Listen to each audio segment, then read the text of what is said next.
Welcome to another episode of Wrinkles in the Crease, where we take a look at the stories in hockey and iron out the details. I'm your host, Zachary Morgan, and I have with me my co-host, as always, the less than real deal, Trevor Neal. Trevor, what is going on? Check on Andrew first. We will get back to that. We have with me, as always, Andrew Tortoriello, Lindy Buff, coming down from Buffalo. Lindy, what's going on? I'm just really interested to see what Trevor has to say. Yeah, I'm concerned about Trevor. So Trevor, we are back at you, Trevor, the less than real deal. Trevor Neal, what is going on, Trevor? Strangely enough, Zach, we're just going to get right into it. I don't think there's dancing around what the deranged Leafs fan wants to say. To be honest, it's a sense of relief. It's like we finally put it down. You know? It's... Put what down? So, put what down? The Toronto Maple Leafs. They're dead. Oh. They're gone. They're gone. It's over. It was the humane thing to do. It was the humane thing to do. They're gone. The Maple Leafs lose their 6th or 7th consecutive. It all blends together. 6 straight. Yeah. Let's go for one more. I want 7. You got to get the matching number 7s. You got to lose by 7 in your 7th consecutive game 7.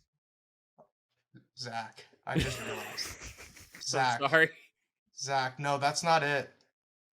6 consecutive game 7 losses. 67.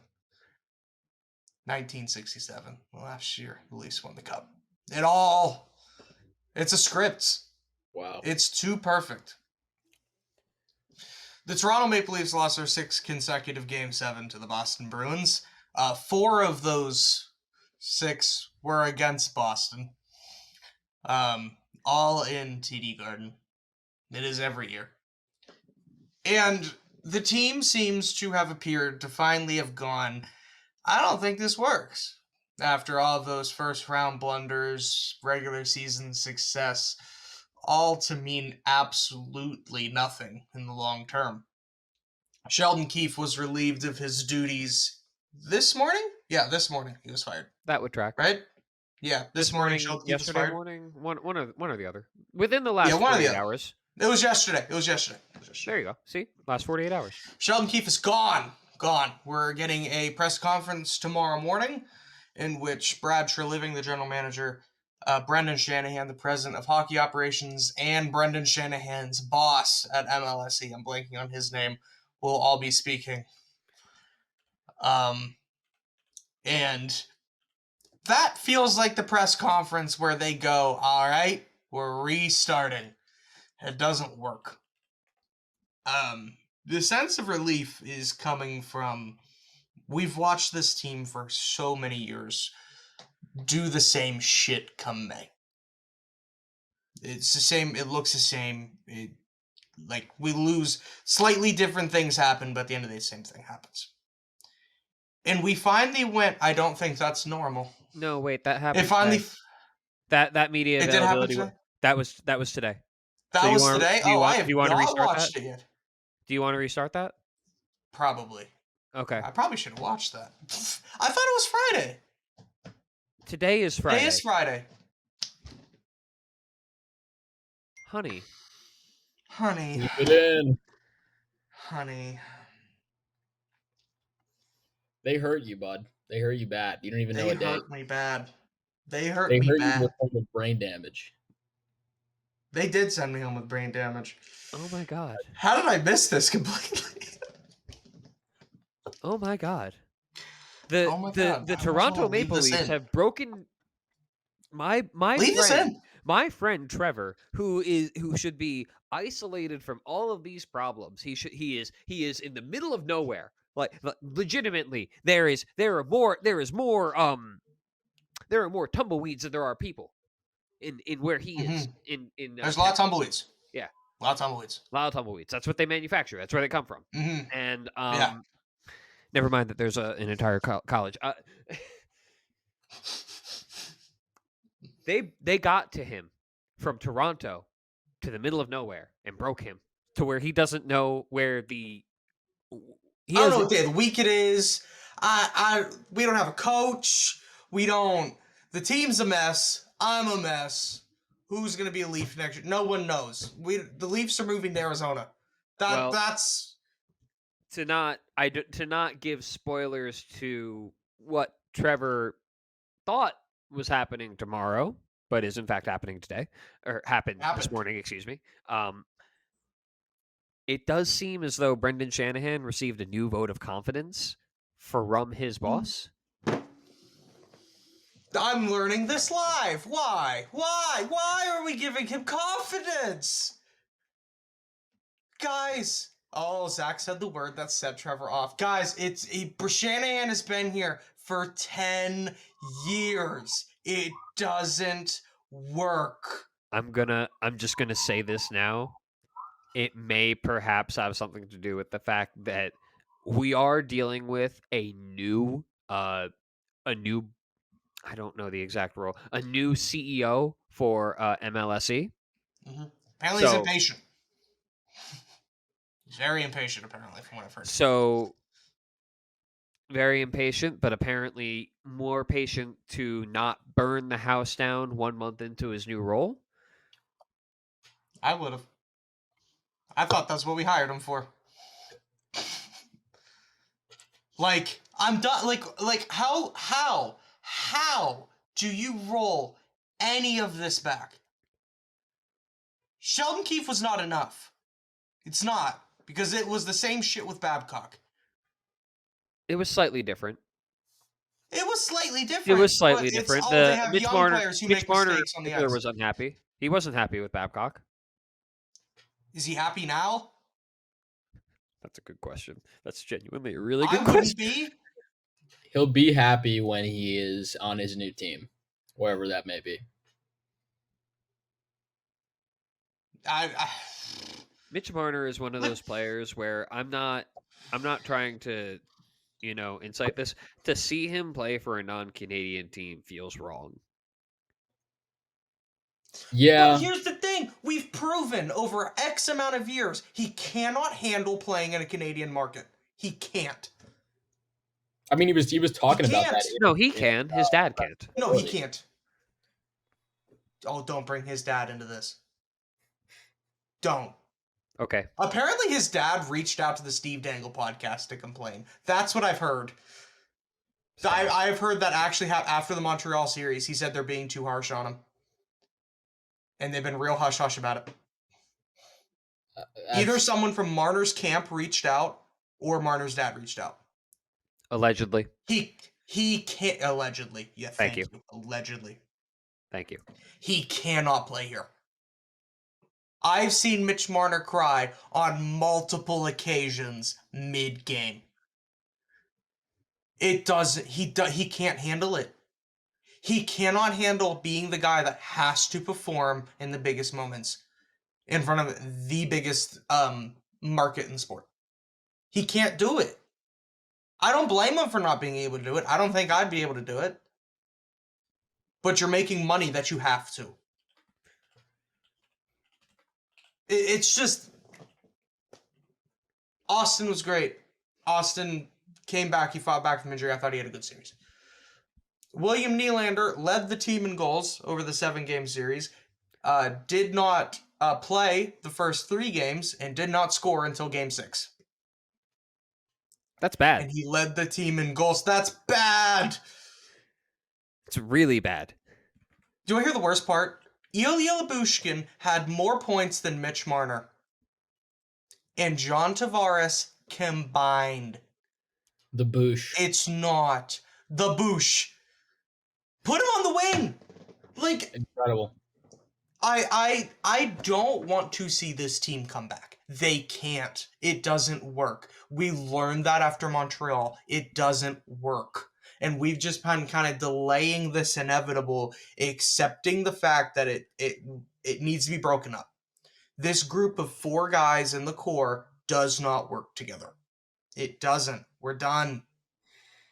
It doesn't, and the one thing that was on front page display that did not work for the Toronto Maple Leafs in this series, their power play was abysmal throughout these 7 games. Yeah. Why the hell did we hire a defensive-minded coach to do our power play and nothing else? Whose decision was that? That was genius. I love that. I love the thought process behind that. And at no point during the series did they go, "Hey, Sheldon's gonna step in here," or anybody else. "I'll go behind the bench with a dry erase board and draw something." It didn't work. It was 4.7%.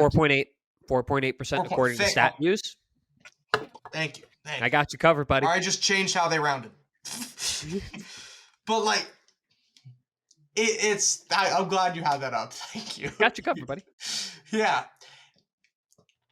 If that power play is 20%, they win that series.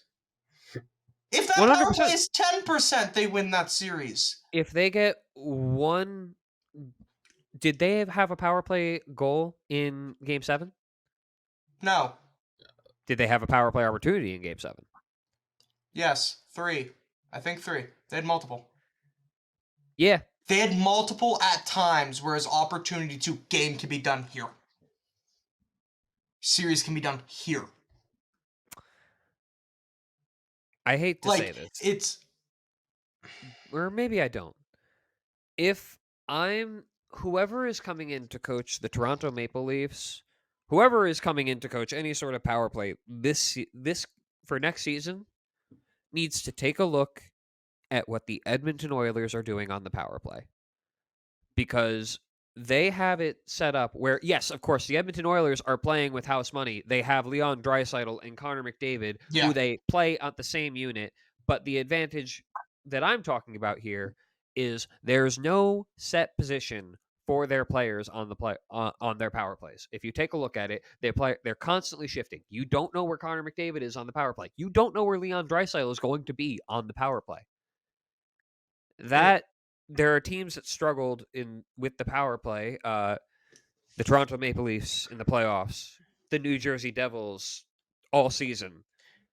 To counteract that, though, right? The Capitals have a power play in which you know exactly who's standing where, right? You know what the play is on their power play. The point of the power play and the reason it works is the 4 other dudes' job is to create as much chaos as possible, to distract from what they're trying to do. And the Leafs are trying to set up the play. That's what they're doing. It's different. And that's exactly right. Not to talk so much about a team that's not in the playoffs right now, but with the Devils, their power play, you could safely describe that as predictable. Not really. Chaotic is what you need to be on the power play. I'm very happy that you said that. And that's part of the thing here. You have 4 players with the Capitals creating chaos for their anchor, who you know where that's going to be. But if you can create enough chaos with those 4 other players, ideally you free up the 5th unmanned player on the ice. The whole point of the Capitals power play there needs to be unpredictability to it. You need to be there. You need to find a way to draw players away. Exactly. That's the point of Capitals power play. You need to figure out a way to cause chaos and get everyone out of position. The chaos breaks the scheme. That's what I'm trying to say. What the Leafs power play needs to be, how do we forget 4 NHL players to forget Austin Matthews is on the ice? That needs to be the goal. And you don't do that by continuously giving the puck to him. It doesn't work. And, you guys know. And who's your main facilitator on that first power play unit? I don't know. They don't really have a quarterback. It just kind of passes the puck around. It doesn't really start anywhere. It doesn't. It doesn't There's usually. No quarterback. It's not Mitch Marner trying to find Austin Matthews. Genuinely asking. It sometimes, but it might be just Austin Matthews is the point guy. Sometimes he is, and it doesn't work because it doesn't matter where Matthews is. That's the play, and if someone else gets one, Austin doesn't score a lot of power play goals because everyone knows he's trying. Most of his goals in production come 5-on-5. Did he have what were his stats this playoffs? 1 goal, 2 assists, or 3 assists. Okay. 1 and 2. Yeah, he scored the game winner in game 2. Breakaway, beautiful goal. He had a good series, all things considered. Right. I think he was like 3 points in 4 games or something like that. 1 goal, 3 assists in 5 games. Okay, 4 and 5. So yeah, just slightly under point per game. I can't, especially with how much he was battling apparently throughout the series. I'm fine with that production. He was good. He wasn't the problem. He wasn't the problem. Nylander wasn't the problem. The problem was the whole team doesn't work. Structurally, it doesn't work. It's not meant to win playoff games. So, like, get to lose. It's in like, how do I describe this in like this is what you need, like concrete instead of just a concept. When I watch the Dallas Stars play hockey, and playoff hockey, I'll specify, when they need the goal, they get it. That time and the Leafs have never gotten that goal. The Leafs have never had the goal that's it. That's the dagger. That's the one they needed to really take control of the series. They've never had it. They've never had the goal where they give a goal up and immediately get one. Right, and a perfect example of that, right? So, Stars are up 1-0, Game 7. Vegas scores with about 4 minutes to go in the second. The energy is almost nothing for the remainder of the second period. That's a bad sign going to the third period of the Game 7. You score a goal 50 seconds into the third. That's the goal you need. Right? You score that goal, you're in complete control again. The Leafs can't get that. Like, and the only player on the Leafs I would say scores clutch goals is Austin Matthews. 1 of 20 guys. It doesn't work. It doesn't. The changes they made were nice, but there's too many guys on the team that just aren't playoff players. Do you think that a coaching change is enough? Or do they have to break up the big four? No, Sheldon. For me, Sheldon has to be the first domino. Well, he's already gone. Has to be. So yeah, he had to be the first to come. Yes. Okay, I understand. Yes. For me, you have to explore moving Mitch. That needs to be a priority. We need to see if it's something we can do. He's got 1 year left, and you got to look at him and say, Mitch, we're not re-signing you. You might as well move it. Do you trust this No Leafs management to not re-sign Mitch Marner though? Honestly, no. I don't know about Treliving. I will. This offseason is going to be very telling for what Treliving does, but I think a lot of the decisions that needed to happen come from above Treliving. I really think this is a full organizational problem. I don't think this is guys on the ice. I don't even think it's GM. I don't think it's coach. There's just this weird DNA of failure interwoven into every member of this organization. And you need to clean it. You just need to move on. How am I expected to cheer for the Toronto Maple Leafs if they come back next year and they went, we got a new coach. Hopefully he can motivate them to be a completely different team, structurally play completely different, and motivate them in ways they haven't been motivated for when they've already gone through 2 head coaches. 2 championship winning coaches. Mike Babcock may have been a bit of a prick, but he did win a Stanley Cup. He did. Older, different generation, but he did win a cup. Sheldon Keefe is a damn good coach. He won the Calder Cup. He got the Toronto Marlies to the Final Four several times. Probably one of the most, if not the most successful regular season coach in the history of the Leafs. He won games. He was good. But it feels like the problem is so much bigger than, we need someone different in the room to talk to them before they go out there. Do you see what I mean, though? No, I get it. It feels like the only way to fix this at this point is just gut it. It doesn't, bring back Matthews. He's great. You can't move him. He is the Leafs. Bring back Nylander is going to stay. He's got a nice contract that I'm happy with. And he's consistently a playoff performer. I wouldn't be mad if Tavares... That big deal. Yeah, he also signed that 8. They don't have really much of a choice there. But am I mad if Tavares doesn't come back next year? He had 1 or 2 points. He's aging. He's only got 1 year left. Already? Yes.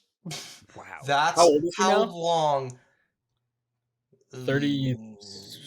He was drafted in 2009. He was drafted in 2009, so he is 36.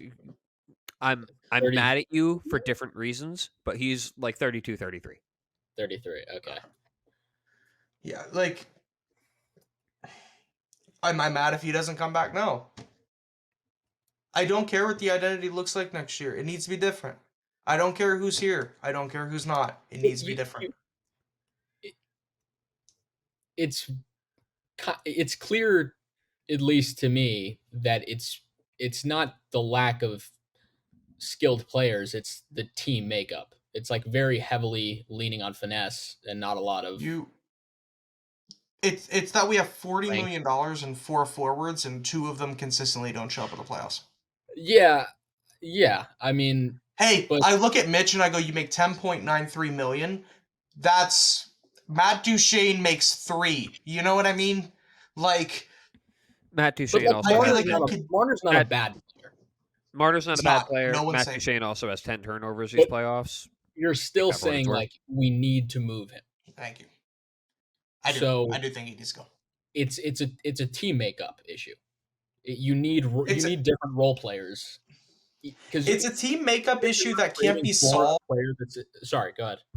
Yeah, it's a team makeup issue that can only be solved by the cap doesn't allow you to solve this problem the way it needs to.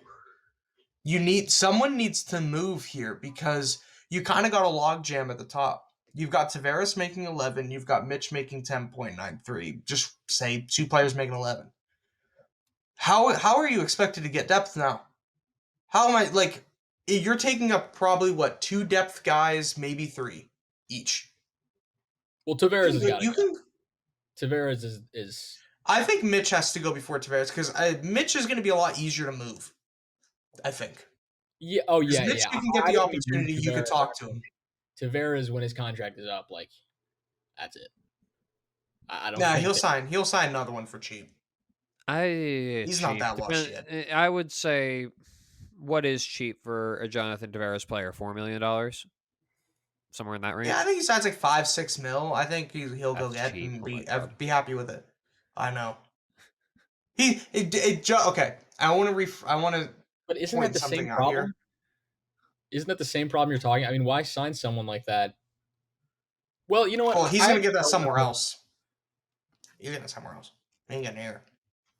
Like, you don't think they re-signed the captain?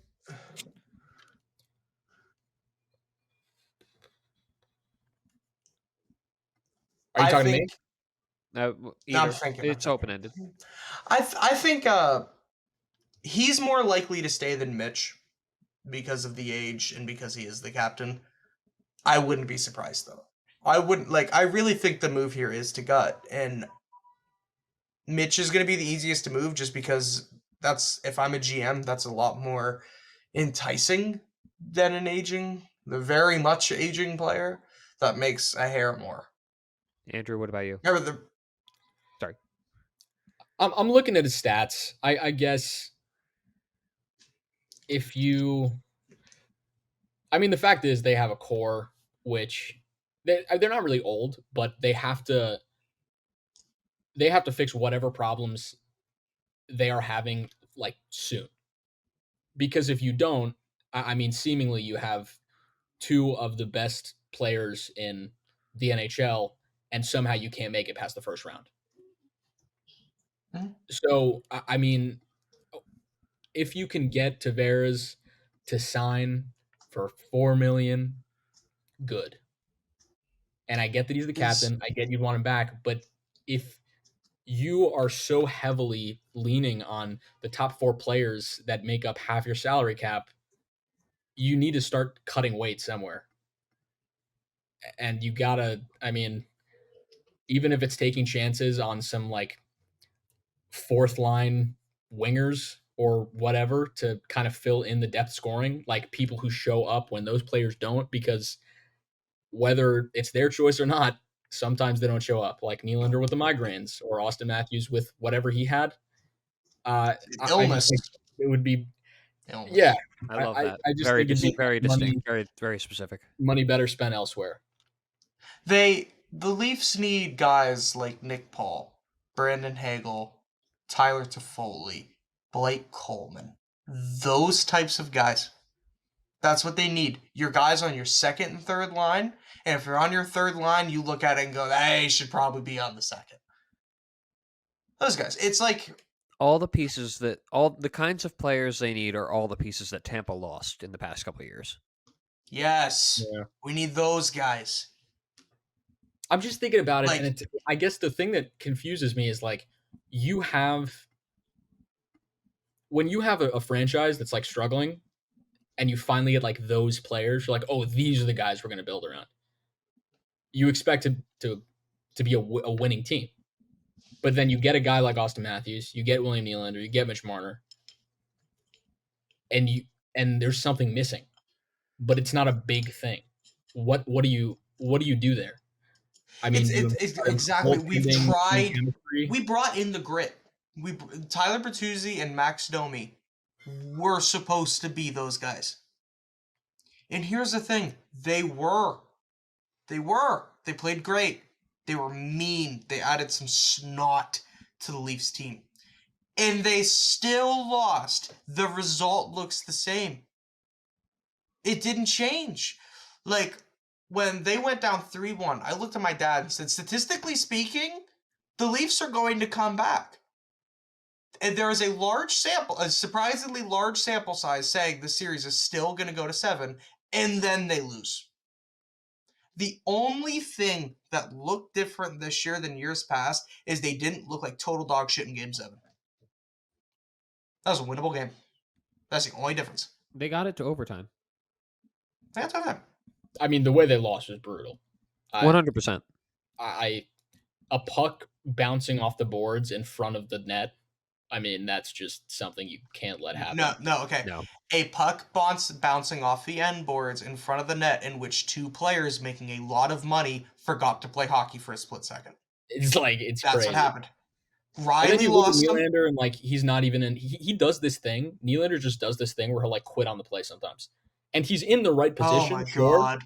But he consistently like stands completely upright and is not even making strides. Like he will stop his momentum dead in its tracks and just stand upright.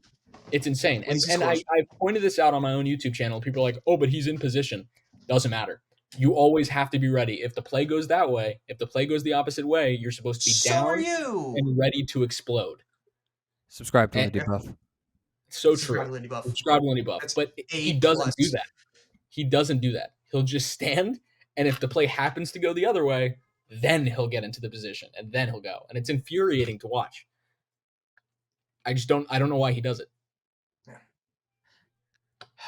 I am paying attention to the Florida Panthers game. If you're watching on video, you'll see me. That's what I'm keeping an eye on. Jeremy Swayman made 2 really big saves. Anyway, good for Sway. Sway. So to go over the Leafs roster, who's coming back? Austin Matthews, definitely coming back, right? Show can agree. He's not moving. There's no there. If you move Austin, if your answer to these playoffs is to move Austin Matthews, sir, you deserve to lose for the next 50 years. I don't care that you've already lost. Austin Matthews is giving up. Yep, that's just.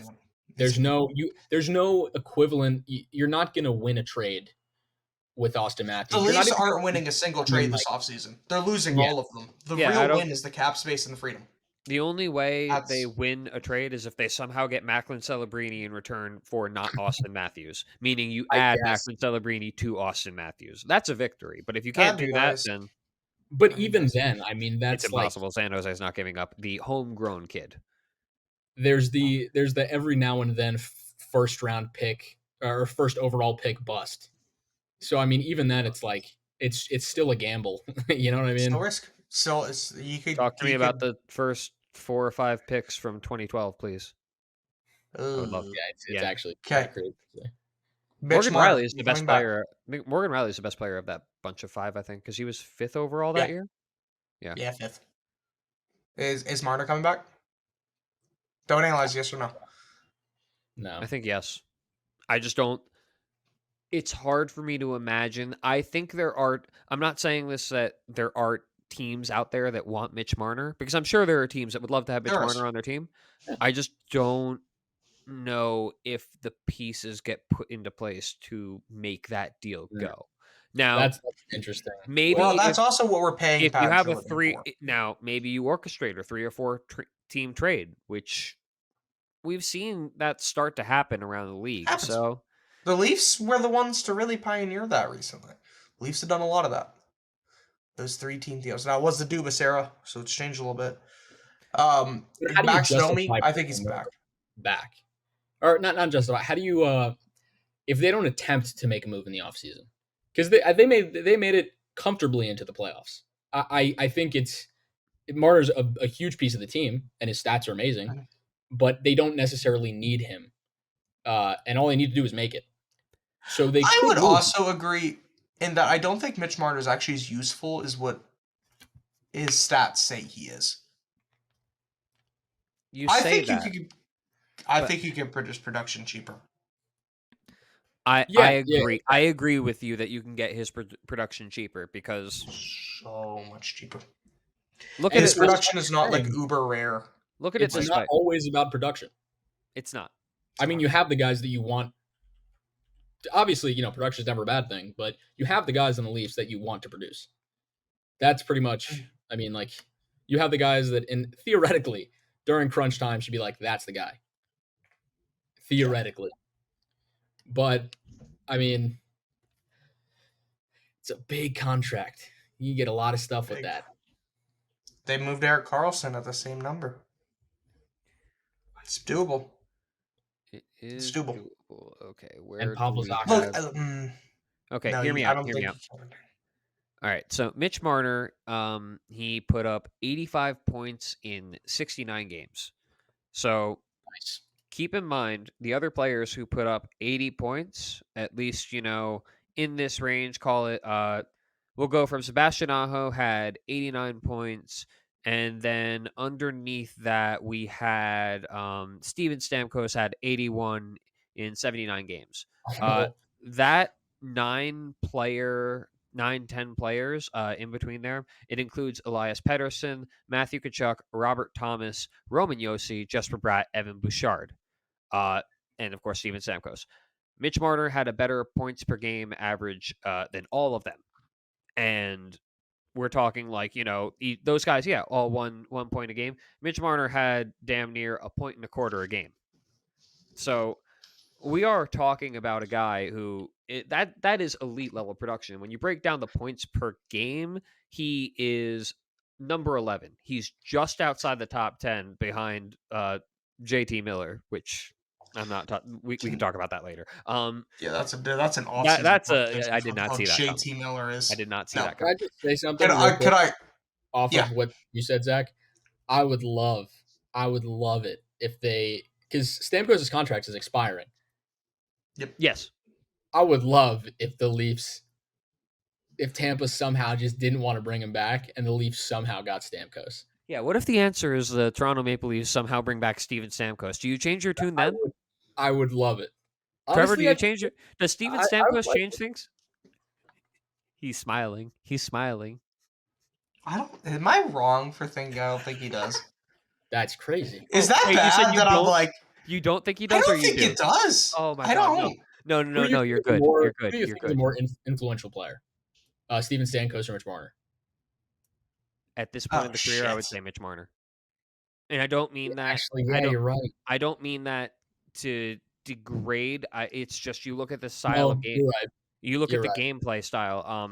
Mitch Marner is a playmaker. He's shifty. Steven Stamkos, he's a goal scorer. But his legs are his best legs are certainly behind him, to say the least. Mm-hmm. His legs are in a spot where they're better. His legs are probably better than they've been and they were 5 years ago, but there's a lot of wear and tear. I do agree that Mitch Marner's a more influential player. I would have given up a lot to have given up Marner to get Stamkos instead during that series.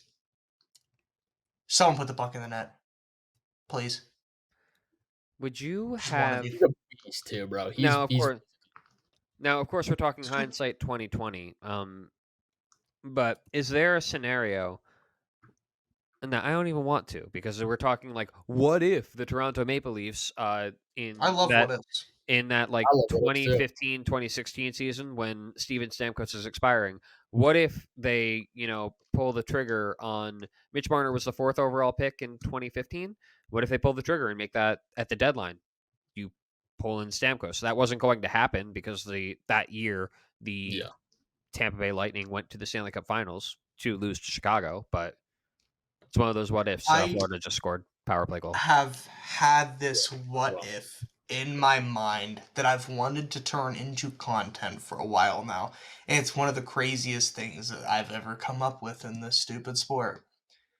I think the Leafs will be better off if Matthews didn't score 4 his opening night. I truly believe that. Because I think, there's Zach's face. Can I defend it? Because I think since then, the Leafs have just kind of been real weird in all the decisions they make. I think that night happened and everyone went, oh shit, we're good, and forgot to properly develop a team to be good. Leafs fans that led to, we can't move JVR at the deadline because we need to be good. We can't move Tyler Bozak at the deadline because we need to be good, and we never did anything. And we've just been like, they're here. We're going to win now. The core's here. We're going to win. Everything's fixed. Everything's perfect. I will admit that I do remember finding it funny that the Toronto Maple Leafs were buyers at that particular trade deadline, and they bought... He was a rookie, and they're buying! They brought Brooks Lake and Brian Boyle.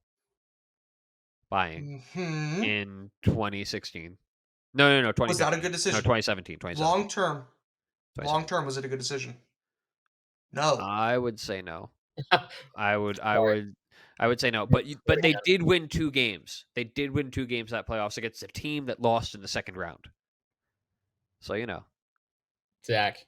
And 5 of those 6 games went to overtime. People don't forget that. Yes. 5 of 6 went to OT. Kasperi Kapanen, playoff hero. So we're at... I remember that goal. 37 minutes in. Leafs are bad. Yes. They're probably going to keep losing. Bad. I think, Trevor, I'm excited to hear what you'll say next year when they lose. Yeah, I think this was... I think this has been a very... I think you're going to say... Next year, my prediction is... I wish Austin Matthews had scored 6 instead of 4. Yep. That would have taken us to the round 2. Yeah, if he gets that turkey instead, that's just... I know it's life changing. But also I wish he didn't have a tummy ache because that crippled the whole Leafs franchise. But yeah, we had a player that had a headache. Someone else had a stomach ache, and we decided we're not gonna win ever again. Genuinely, God is not on your side. No, and I just want to put a... I don't know what else to say. I think that puts a bow on it. Because migraines are a real thing. And if Matthews had the flu, totally get why both of them sat out. But for them to be out at the same time, like in the same playoff round, that's just brutal. Yep. Oh my God.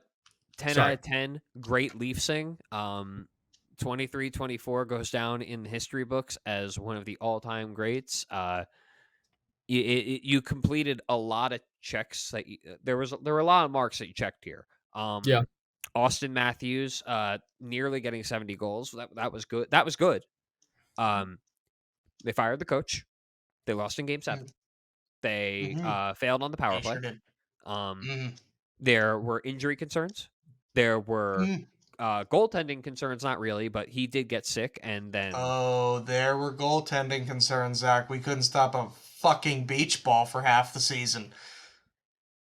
Now, Mitch Marner is sad, allegedly. Oh, no. And, the... I don't think it's alleged that Mitch Marner is sad. He wears... look at his face. I've never seen a pro athlete wear their emotions more than Mitch Marner. I am just covering my bases here. My journalistic reputation on the fact that Mitch Marner is sad. God, I'm comfortable with that. But yeah, Mitch Marner has temper tantrums the way Odell Beckham Jr. did against that field goal net. It makes sense. Imagine, Zach. Trevor. You just spent 39 minutes talking about how bad the Leafs are for the umpteenth year in a row. We did have an intro, so let's round that down to 38 minutes. He's doing what you do. except he like plays for the team. It's gorgeous. So imagine how pumped he is. He's thinking like, oh, we have Austin Matthews, we have Nylander, we're definitely making it to at least round 2. Yeah, I thought the same thing. I did too. We all did. Moment. It's. I mean, it's got honestly. Have we learned that Mitch Marner is a better fan than player? Is that what we've established? I mean, he's a damn good player. We just established that. This has been more of a mess than the actual Leafs. I don't know about that. Well, it didn't get off to a great start when you missed the press conference. Anyway, Trevor, you were also present for Game 7 of the Stars and Vegas Golden Knights. Yeah, and tell me a little bit about what you were telling me before about. With 8, okay, so Dallas was dominating the third period because, like I mentioned a little bit ago, they sucked all of the energy out of the Knights 50 seconds into the third and went, all right, let's hunker down, guys. Let's get this building as loud as possible for the next 20 minutes and pray nothing fluky goes in. And with 8 minutes to go, I'm sitting there up in section 302 thinking, Miro Heiskanen is going to take off his jersey, and it's going to be Jake Gardner, and he's going to transition the wrong direction, and Travis Dermott is going to throw a backhand spinorama, turning the puck over, and they're going to lose. Yeah, that's what I was thinking. But they didn't, because the Stars are a good hockey team that hunkered down and won a hockey game. I mean, I'm totally with you, though. They when they need to score, they lock in. They score. When they need to protect a lead, they usually lock in. Hey, they play a smart, strong game. They do. And, last night, Trevor, I like to call what you were feeling in Game 7. Foreshadowing is not the right word, but I got a little bit scared and happy for the Stars that the clock ran out because Stars build up a 4-0 lead. Do you know who scores the fourth goal? Now the game-winning goal? Tyler Seguin. Tyler Seguin has a little bit of playoff luck left in him. He ups that percentage from 0 to. Is it wrong to look at the Stars and go, "Oh shit! Now Seguin can score in the playoffs"? They just got Tyler Seguin. Absolutely is that something to be worried about? No. Let me stop you there. Because stop it. I don't think we've effectively gone over it necessarily. So Tyler Seguin with that goal gives himself a whopping 3.6 shooting percentage in these playoffs. Tyler Seguin's career shooting percentage in the playoffs is 5.7. His career shooting percentage in the regular season is 11. That's a jump. I think he could score the entire time, and he was purposely missing so he could get the game-winning goal in Game 7. This has been an issue. This is an issue that goes back to Boston. This is the issue that got him traded from Boston. Tyler Seguin scoring a playoff goal is magic. In Game 7 was like, I guess he was with someone a little newer to the team, and he was like, oh yeah, we got him from Boston when he was young, and he's underperformed since. God. And at first, I was like, that's a little much. And then I was like, shit, is he right? I don't want to say yes, but I can't say, look. Tyler Seguin has been a very good Dallas Star. He was what they were promised. He was second in the NHL in points one year with the Dallas Stars.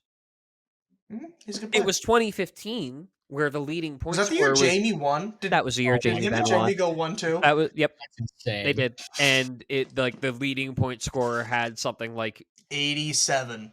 It remember it was not 90 points. They did. Yeah. 2015 NHL was the time. Yeah, that was good. That was good. But like, I was like, okay, Sagan's been very good in Dallas. He's been a very good player, instrumental of what the Dallas Stars are. He kind of has underperformed. He's definitely underperformed in the playoffs, but that's his career. Yeah. Sorry, Andrew. What are you looking for from him? World beater, I think is what they're kind of expecting. So the expectation for a player like that, he was drafted 2nd overall behind Taylor Hall in 2010. it was that particular draft. It was Tyler versus Taylor. That was kind of the argument. Who you're going to pick? Obviously, the Oilers picked Taylor Hall. The Bruins then went with Tyler Seguin. Seguin wins a Stanley Cup his first year on the team as a part of that fourth line. Then he kind of develops. He joins, I think by the time the 2013 playoffs roll in, he's in the top 6 in the postseason. And this is where the unluckiness in the postseason in terms of shot percentage really starts to poke its head, because part of the Bruins were in desperate need of someone to take that X factor and score and, goal scoring role, so to speak. And no one was really able to do it. And that's ultimately part of how they lost to the Blackhawks in 2013. But after that, he gets traded to Dallas. You're expecting a top player. You're expecting someone second overall pick. You're expecting a second overall pick who's less than 5 years of being drafted. 5 years after being drafted, and I'm going to say that he didn't. I don't think he necessarily lived up to expectations, but it's difficult to gauge really what those expectations honestly were. You gave It's also been so long ago. I think you can look at Seguin and go, that is what Tyler Seguin is. The big piece the Bruins got in return for Tyler Seguin was Louis Eriksson. That's how long. Okay, so the Leafs, the Stars still won that trade. 100%. They came out of that. 100%. On the positive end of it was, yeah. It was Louis Eriksson and some pieces. I also think that as part of this deal, the Bruins may have gotten. They made 3 consecutive picks in the first round in 2015. I think one of those picks was from this trade. I'm trying to find the full trade details for you.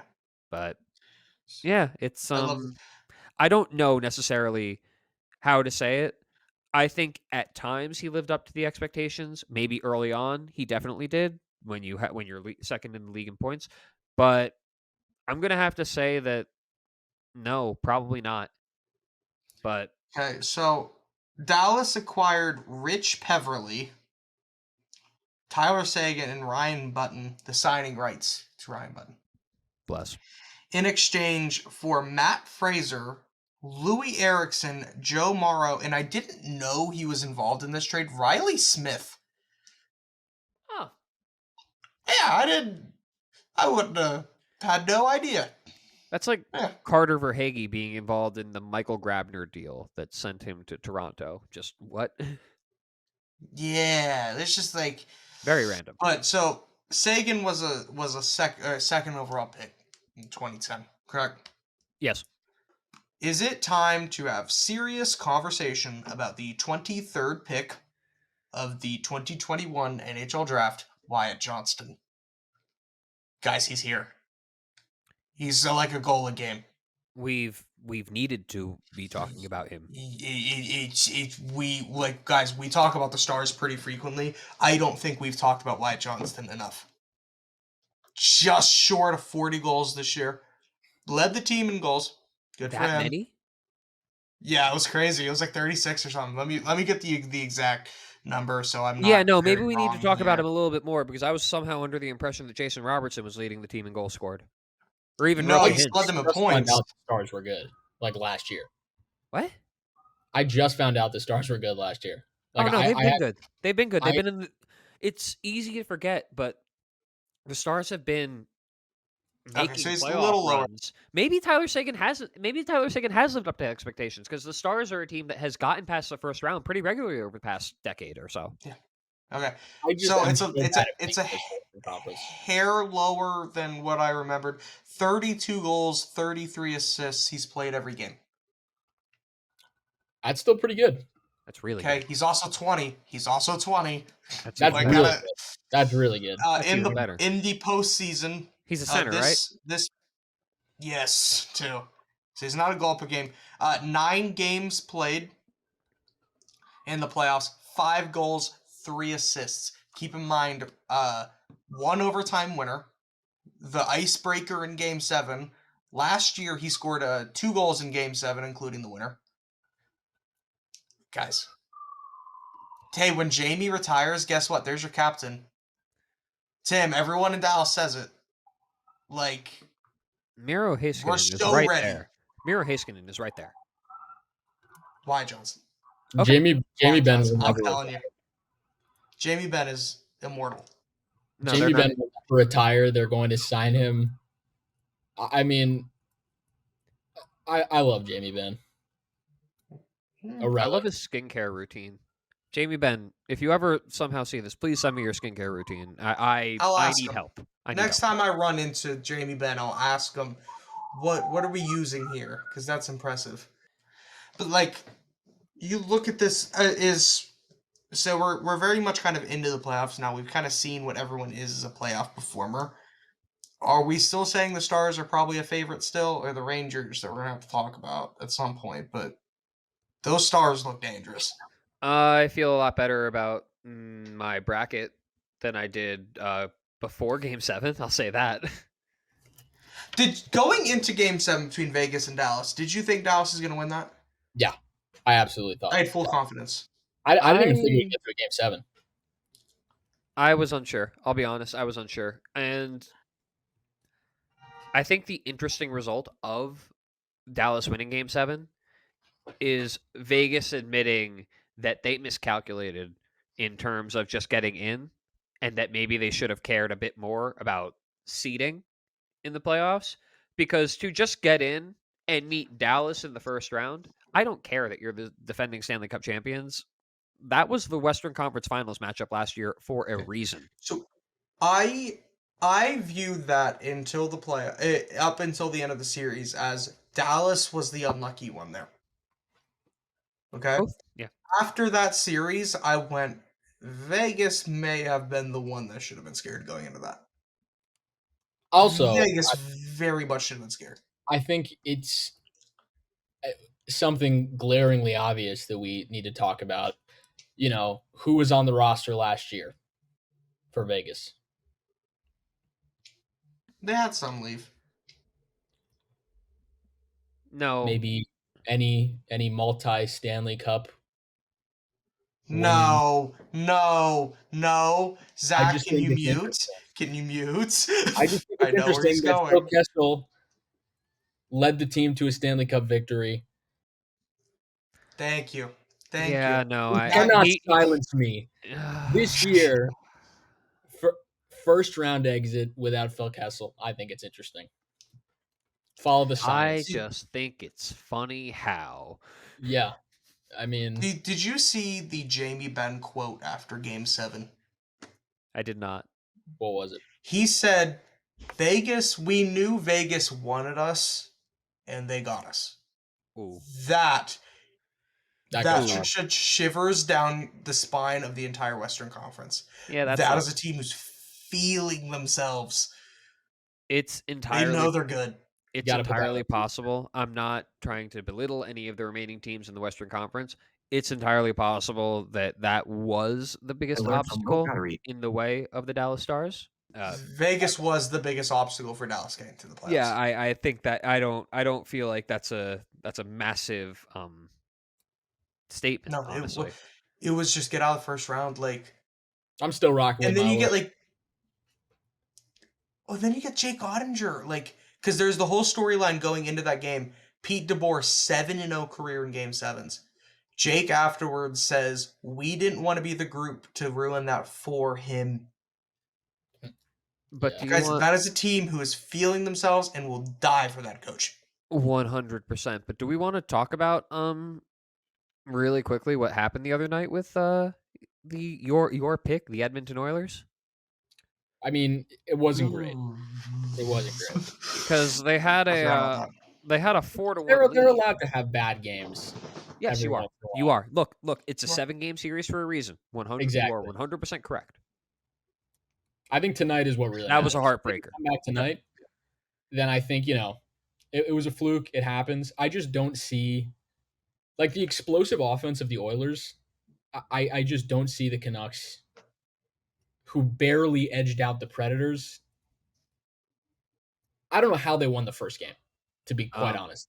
And The I think it was Predators, just terrible errors that the Oilers made. I think if they can adjust, which I don't think will be that hard, then they can probably comfortably win the series.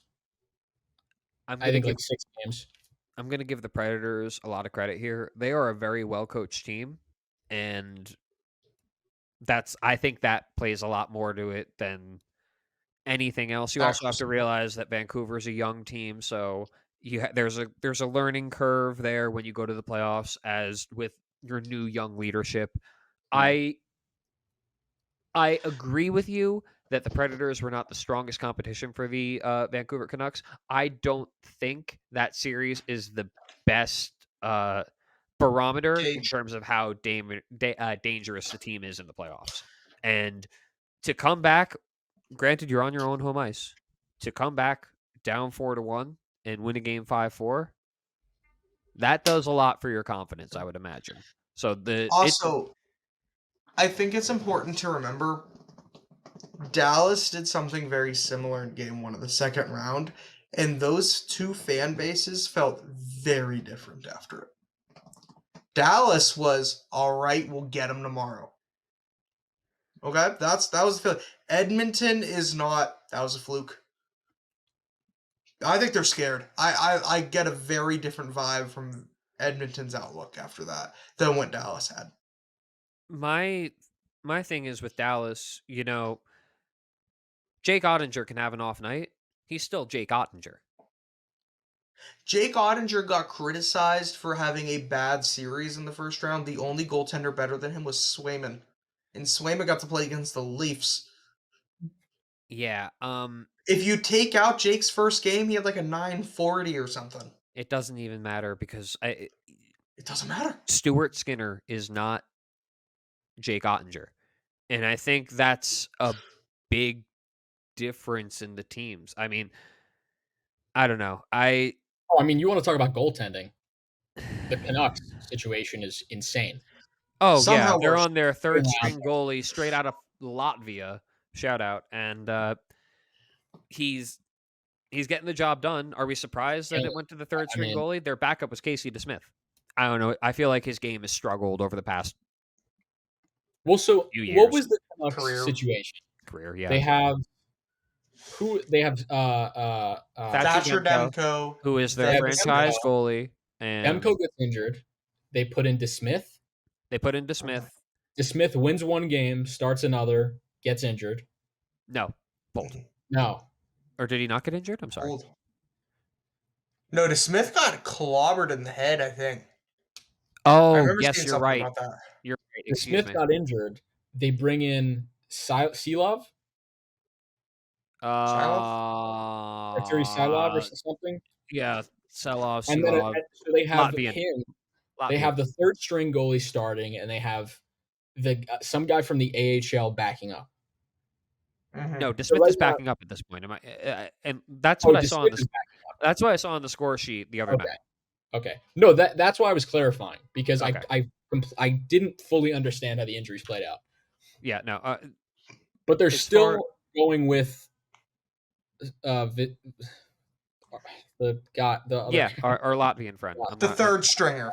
Yeah. He's they're still going with him. Demko is week to week, if I'm not mistaken, with his injury. There's a solid chance we don't see Demko again. There's a solid chance. Yeah. I mean, when you're week to week as opposed to day to day in the playoffs, that's generally Trevor's right. That's bad. That's what that means. That's bad. We're praying. That's what that means. But the goaltending matchup between Vancouver and the Oilers, even at that, I would say isn't too far apart, honestly. I think you're fair in saying that. I don't think like Edmonton has this crazy advantage in net that like they probably should in that situation. But I don't think that's because Stuart Skinner's bad. I think that's because the Latvian guy's good. It's more hats off to the Latvian guy, absolutely, than it is a knock on Stuart Skinner had an awful start though. 100%. It was terrible. I'm going to be honest with you. I don't know I wouldn't feel comfortable with Stuart Skinner as my starting goalie going into the playoffs. No. Maybe I'm wrong for that, and if I am, please tell me why. But I'll look into it, and I'll defend that point next week. We have to win a Stanley Cup, you need to have an A-plus goalie for 2 months straight. Yep. You need to have confidence you have a goalie that can do that. Or if your goalie's not going to be A-plus for 2 months straight, you need to be able to bounce back when you have off nights. Jake Ottinger. God, I hate the Boston Bruins. Or you just need to play the Leafs. Just what? And then you just need to play the Leafs. And God will take it from there. That also helps. God will take it from there if you play the Leafs. Hot take, I think if the Bruins got to Game 7 with the Leafs and they put me in net, I think God would just take care of it. Somehow. Somehow, some way. God's going to take care of us because we've been going for an hour and we haven't talked about the team. That I don't care. About. I don't care. I don't want to talk about the Rangers. I'll talk about the new Matt Rempe-led New York Rangers. No, we have to talk about who are getting Philip Hedl back after starting the playoffs 7-0. Philip Hedl played last night.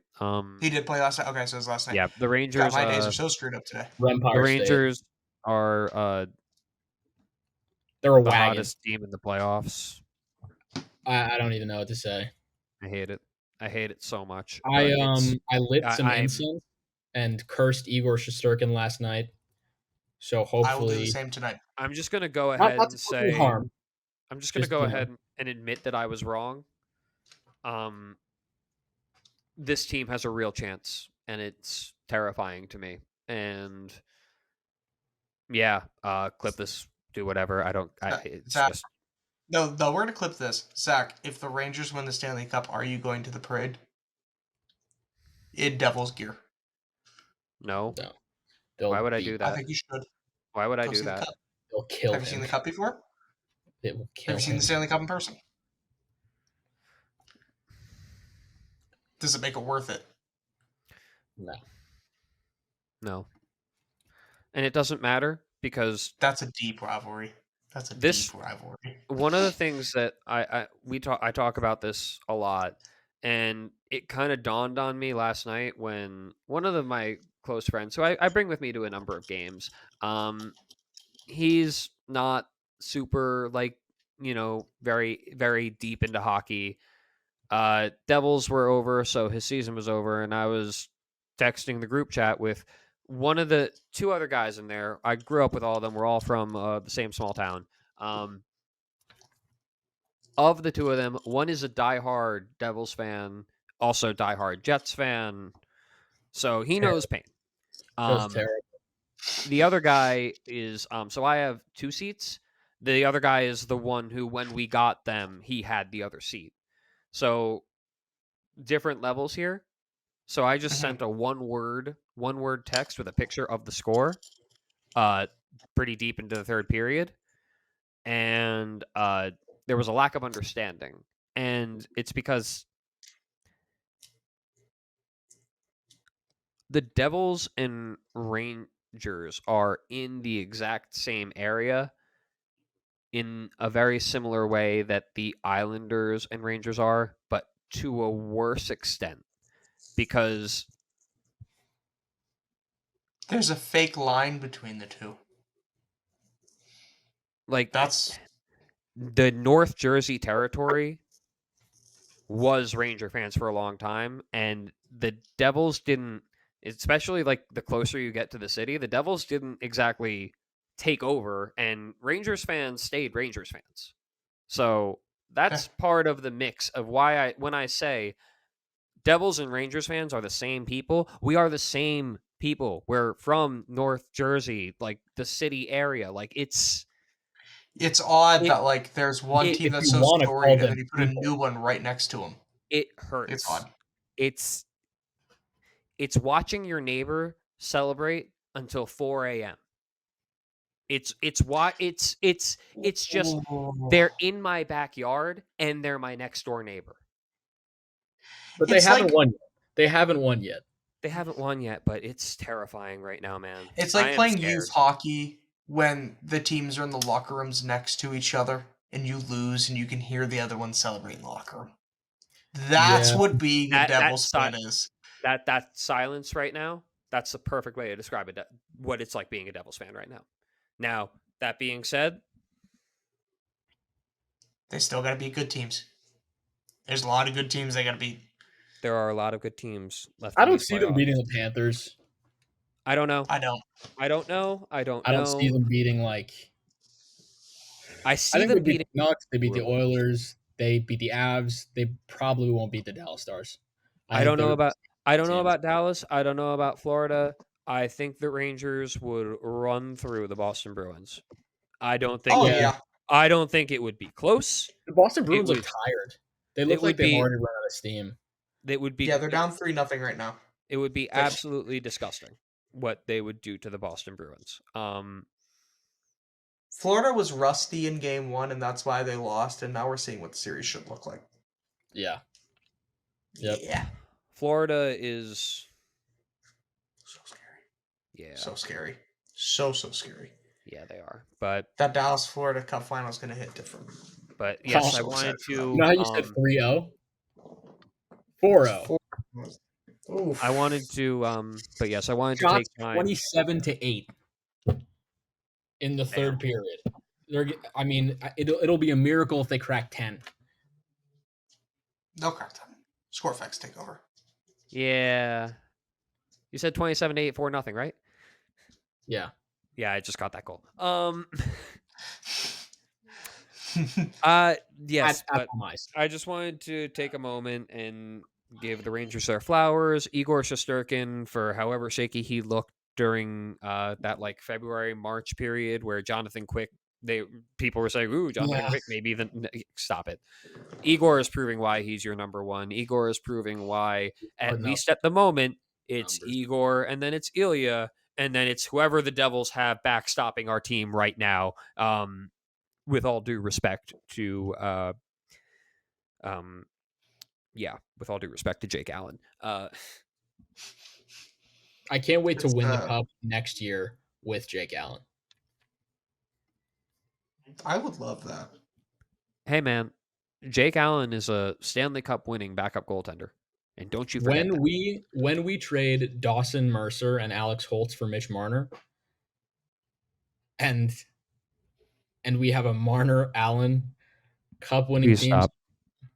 Do you know how every episode Andrew is like, "Here's this trade. Here's this trade.